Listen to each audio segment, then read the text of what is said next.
Hello guys, there we have a Lenovo TAB M11 Plus, and today I will show you how you can turn off app tracking on this device.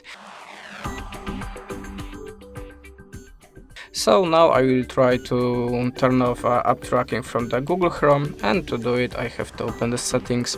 Now look for the apps section and choose it.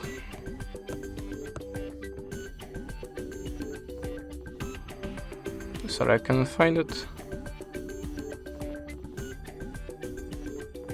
Okay, click here on apps and notification and go to the permission manager.